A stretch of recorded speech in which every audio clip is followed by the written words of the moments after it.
अस्सलामुअलैकुम दोस्त साहब, कैटर ऑनलाइन पे आप लोगों को खुशामदीद।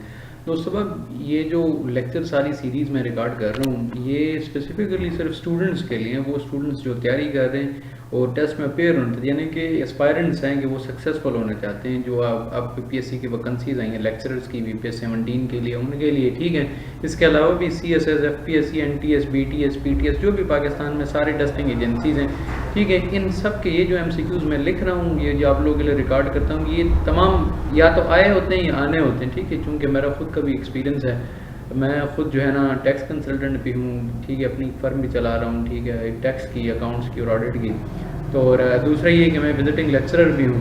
तो दोस्तों अब ये जो सारी चीज़ें हैं, ठीक है, ये आप लोगों के लिए मैं रिकॉर्ड करता हूँ ताकि आप लोग इससे अंडरस्टैंड कर सकें, आप लोग इसको समझ सकें। कोशिश करता हूँ कि आसान अल्फाज में हो, ठीक है।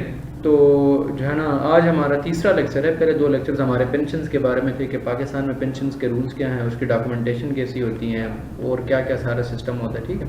ये जो आज हमारा लेक्चर है ये अकाउंटिंग के बारे में, अकाउंटिंग की इंट्रोडक्शन है कि गवर्नमेंट में अकाउंटिंग कैसे काम करती है, गवर्नमेंट कैसे अकाउंट्स को डील करता है, क्योंकि आप लोगों ने गवर्नमेंट महकमों में अप्लाई करना है ना, उसके लिए, ठीक है। इसके अलावा भी इसमें काफ़ी सारी जो है ना एमसीक्यूज़ हैं जो कि आप लोगों के लिए मैंने बनाए हैं। तो सब आप शुरू करते हैं। पहला है हमारे पास, कहते हैं जी debit is term derived from, ये बहुत इंपॉर्टेंट है, आप लोगों ने हमेशा याद रखना है। अगर आप लोगों ने अकाउंट्स में बैचलर या मास्टर या कुछ भी किया हुआ है, ठीक है, या इंटरमीडिएट ही किया हुआ है जो है ना कॉमर्स में, तो आपको अपने शोबे के बारे में पता होना चाहिए कि मेरे शोबे में जो सारी चीज़ें यूज़ होती हैं, इस्तेमाल होती हैं, इसका मतलब क्या बनता है, ठीक है। तो ये जो हम लोग डेबिट क्रेडिट बार बार कहते हैं, ये दरअसल डेबिट लफ्ज़ कहाँ से निकला है, लैटिन से निकला है। और debit comes from the word, second है हमारे पास debit comes from the word debitum, meaning अब ये लफ्ज़ कहाँ से आया है, कौन से लफ्ज़ से, डेबिटम से। उसका मतलब क्या है जी, व्हाट इज ड्यू, यानी कि जो कुछ आपका रहता है, ठीक है, यानी कि लोगों पे जो कुछ आपका कर्ज रहता है वो आपका जो है ना डेबिट है।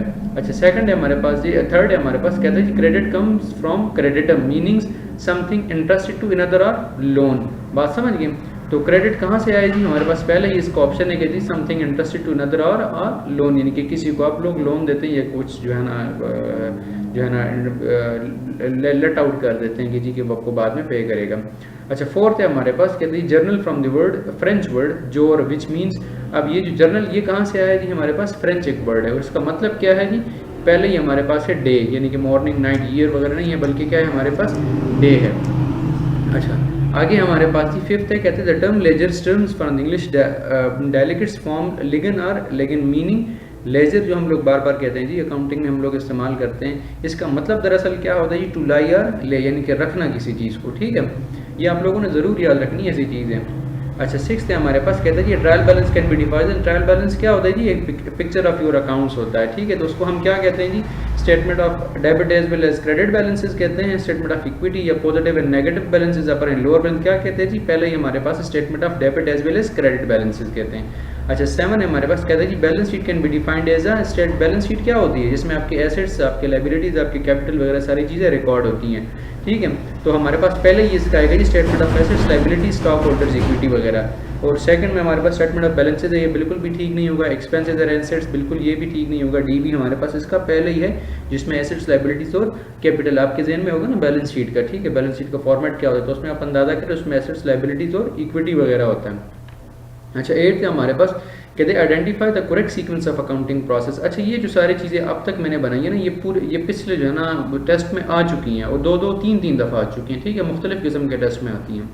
अच्छा, इसका सही सीक्वेंस क्या है जी अकाउंटिंग का, अगर आप लोग अकाउंटिंग के डेफिनेशन देखें तो सबसे पहले आप ट्रांजैक्शन को आइडेंटिफाई करेंगे, उसके बाद रिकॉर्ड करेंगे, फिर कम्युनिकेट करेंगे। तो इसका पहले ही है कि आइडेंटिफाइंग, रिकॉर्डिंग एंड कम्युनिकेशन। ऐसा नहीं है कि पहले से ही आप रिकॉर्डिंग शुरू करें फिर बाद में फाइनलाइजिंग या सी, जिस तरह हमारे पास है ट्रांजैक्शन एंड रिपोर्टिंग, बिल्कुल ऐसा भी नहीं है। पहला है सबसे पहले आप ट्रांजैक्शन को आइडेंटिफाई करेंगे, ठीक है। अगर आप लोग ट्रांजैक्शंस के बारे में देखना चाहते हैं कि जी ट्रांजैक्शन दरअसल होता क्या है, तो आप लोग ना बिगनर सीरीज़ इसी चैनल पे है हमारे जो है ना अकाउंटिंग की बिगनर सीरीज़, आप उसको ज़रूर देखें ताकि आप लोग समझ जाएँ कि जी अकाउंटिंग काम कैसे करता है। और इंशाअल्लाह ताला मैं यकीन से कहता हूँ अगर आप उसके 10 जो वीडियोज़ हैं आप सारी देख लें तो आप अकाउंटिंग के बहुत सारी चीज़ों में आप मास्टर हो जाएंगे। अच्छा, 9th है हमारे पास, ये कहते हैं accounting period of the government. याद रखें गवर्नमेंट के अकाउंटिंग पीरियड कब से कब तक होता है जी, 1 जुलाई से 30 जून तक होता है। वैसे तो आप अकाउंटिंग ईयर कोई से भी रख सकते हैं, ठीक है, अगर आप प्राइवेटली काम करें तो कोई से भी रख सकते हैं, लेकिन टैक्स ईयर याद रखें हमेशा टैक्स कब से कब तक होता है जी, 1 जुलाई से 30 जून तक होता है। लेकिन जो गवर्नमेंट ऑर्गेनाइजेशंस होती हैं इनका अकाउंटिंग ईयर भी यही होता है, ठीक है। अच्छा 10th है हमारे पास, ये कहता है tax ID of the government organisation can be identified. तो आप लोगों को पता होना चाहिए कि टैक्स जो आईडी होती है जो गवर्नमेंट ऑर्गेनाइजेशंस की, जिस तरह आम लोगों की एनटीएन और एसटीआरएन होता है ना, सेल टैक्स में एसटीआरएन होता है आम लोगों का, वैसे एनटीएन होता है। तो गवर्नमेंट का क्या होता है एफटीएन। एफटीएन से मुराद क्या है जी, फ्री टैक्स नंबर, बात समझिए। और ये खुद ब खुद विद होल्डिंग एजेंट्स भी होते हैं, ये भी आप लोगों ने याद रखना है। अच्छा 11 क्या है जी कि modern method of accounting was introduced by. तो याद रखिए जी मॉडर्न मेथड ऑफ अकाउंटिंग किसने इंट्रोड्यूस किया था जी, लोको पिक्योली ने जो है ना इंट्रोड्यूस करवाया था। और ये और अकाउंटिंग का डे कब होता है ये भी आप लोग याद रखें कि अकाउंटिंग का डे 10 नवंबर होता है। अकाउंट्स का डे जो मनाया जाता है वो 10th ऑफ नवंबर मनाया जाता है। अच्छा वो हमारे पास 12 है जी, कहते हैं जी which article of the constitution deal with the accounting period. तो याद रखेंगे आर्टिकल 260 होता है, ये आप लोगों ने जो है ना जेहन में रख लेना है।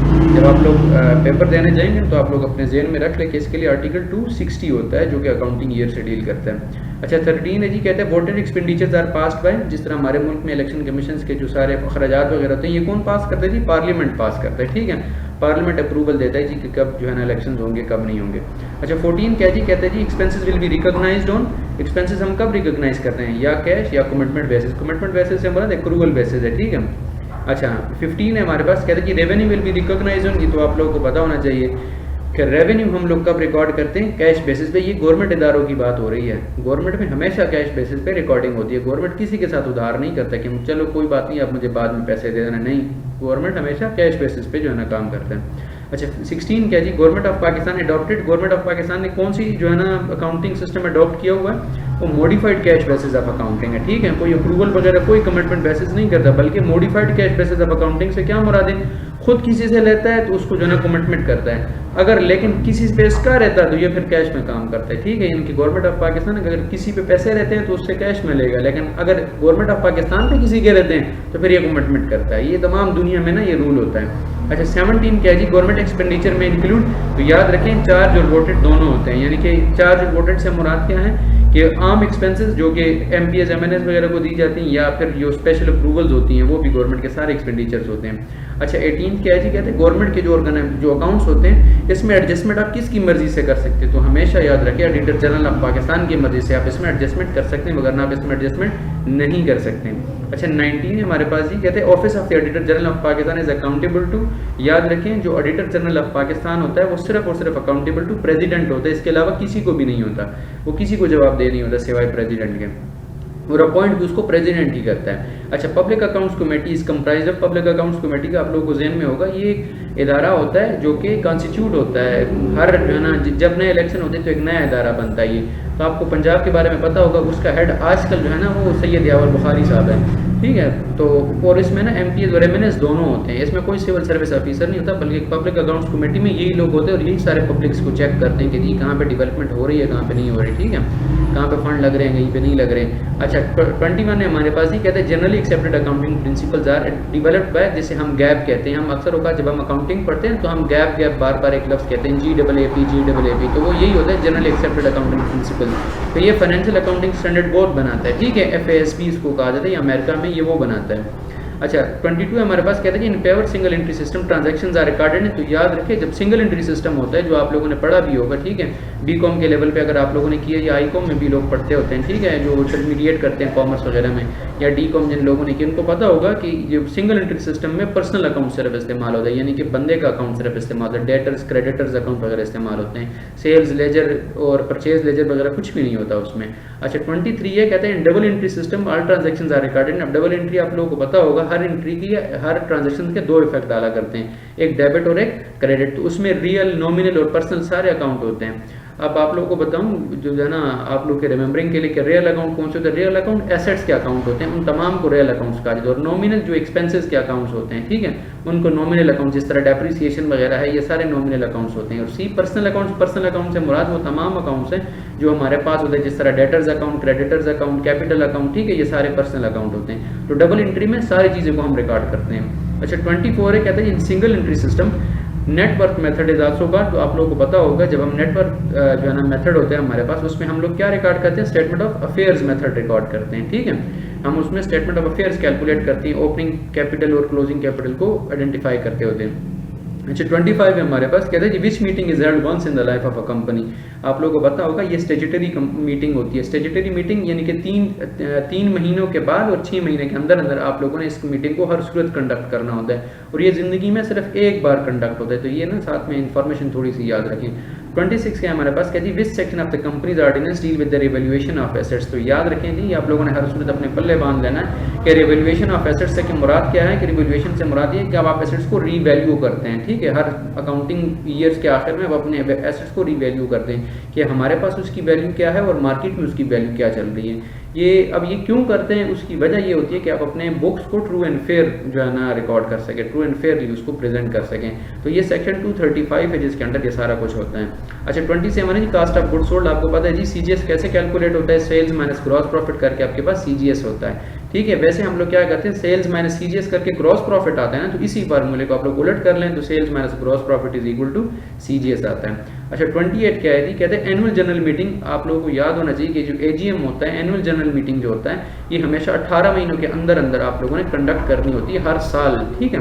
यानी कि 12 महीने तो आपका अकाउंटिंग पीरियड हो गया, तो 6 महीनों के अंदर अंदर आप लोगों ने जैसे ही अकाउंटिंग ईयर आपका खत्म होगा तो आप लोगों ने जो है ना एजीएम करना होता है। अच्छा 29 है हमारे पास for finding of future value. तो याद रखें जी फ्यूचर वैल्यू फाइंड करने का क्या फार्मूला होता है जी, प्रेजेंट वैल्यू इंटू 1 + r% की पावर एन, ये हमारे पास फ्यूचर वैल्यू फाइंड करने का फार्मूला होता है। अच्छा 30 हमारे पास कहते हैं लॉस अगर हमारे पास रिवैल्यूएशन पे होती है, यानी कि रिवैल्यूएशन हो गई, एसेट्स की वैल्यू ज़्यादा नहीं बल्कि कम हो गई, तो वो रिवैल्यूएशन का जो लॉस होता है वो रिकॉर्ड कहाँ पे होता है, याद रखें ये कहीं पे P&L पे नहीं जाता, प्रॉफिट एंड लॉस अकाउंट में नहीं जाता, बैलेंस शीट में नहीं जाता, बल्कि कहाँ जाता है, रिवैल्यूएशन रिजर्व्स अकाउंट में जाता है। अच्छा 31 हमारे पास क्या है जी क्लोजिंग स्टॉक। अब आप लोगों को पता होना चाहिए कि ये इसमें IAS 2 डील करता है, ठीक है, जो इंटरनेशनल अकाउंटिंग स्टैंडर्ड है 2, वो जो है ना इसमें डील करता है, इन्वेंट्री में डील करता है। तो हम लोग इन्वेंट्री को किस पे रिकॉर्ड करते हैं, lower of cost and market price, इन दोनों में से जो लोअर होगा उस पर हम लोग उसको रिकॉर्ड करते हैं, ठीक है, मार्केट प्राइस या कॉस्ट प्राइस पे नहीं करते हैं। अच्छा 32 हमारे पास कहते हैं any donation receive for specific purpose. तो याद रखें अगर आप स्पेसिफिक पर्पस के लिए कोई डोनेशन रिसीव कर रहे हैं तो वो रेवेन्यू रिसीट नहीं होती बल्कि कैपिटल रिसीट होती है। ना उसको ग्रांट कहते हैं ना डोनेशन कहते हैं, बल्कि उसको कैपिटल रिसीट कहते हैं और उसको बैलेंस शीट में डालते हैं। अच्छा 33 हमारे पास जी कहते हैं donation for specific purpose is treated in, याद रखें वो बैलेंस शीट में जाते हैं, क्यों, क्योंकि वो कैपिटल रिसीट होता है, अभी हम लोगों ने डिस्कस भी कर लिया।